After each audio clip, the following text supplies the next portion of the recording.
সাথে যে আল্লাহর প্রতি রুজু হবে, আল্লাহর দিকে ধাবিত হবে, নিজের জীবনের গুনাহ মাফ চাবে, নিজের জীবনের গুনাহ মাফ চাবে, এক এক করে কাঁদতে থাকবে কাঁদতে থাকবে।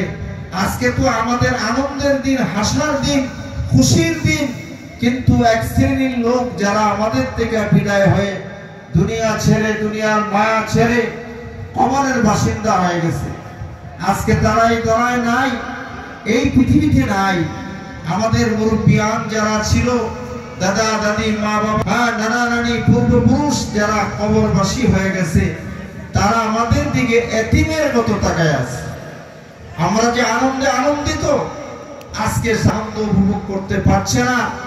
এই জন্য আজকে আনন্দ তখনই তাদের হবে যদি আমরা আল্লাহর কাছে দোয়া করি, প্রার্থনা করি, আল্লাহ তুমি আমাদের পূর্বপুরুষ যারা কবরে চলে গেছে, পরপারে পাড়ি জমাইছে, তাদের জন্য যদি কান্না করি যে আল্লাহ তুমি তাদেরকে মাফ করে দাও, আল্লাহ তাআলা অবশ্যই সে দোয়া কবুল করবেন। বলেন সুবহানাল্লাহ। এই জন্য ভাই, আজকে আমাদের এই আনন্দের সাথে আনন্দিত করার জন্য, পুরস্কারের সাথে পুরস্কৃত করার জন্য, ক্ষমার সাথে ক্ষমা যেন পায়, এই ক্ষমার ব্যবস্থা আমাদের মৃত্যু ব্যক্তিদের জন্য আমাদের করতে হবে। আমাদের আল্লাহর কাছে চাইতে হবে, আমাদের কাছে দায়িত্ব পালন করতে, গ্রহণ করতে হবে।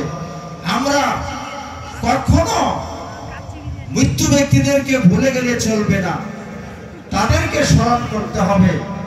আর এইটাই স্বাভাবিক।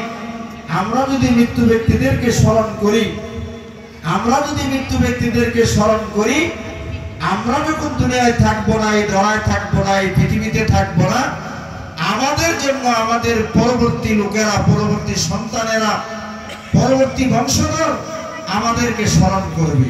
কিন্তু আমরা যদি আজকে তাদেরকে স্মরণ না করি, মাহে রমজানে মৃত্যু ব্যক্তিদের কবরের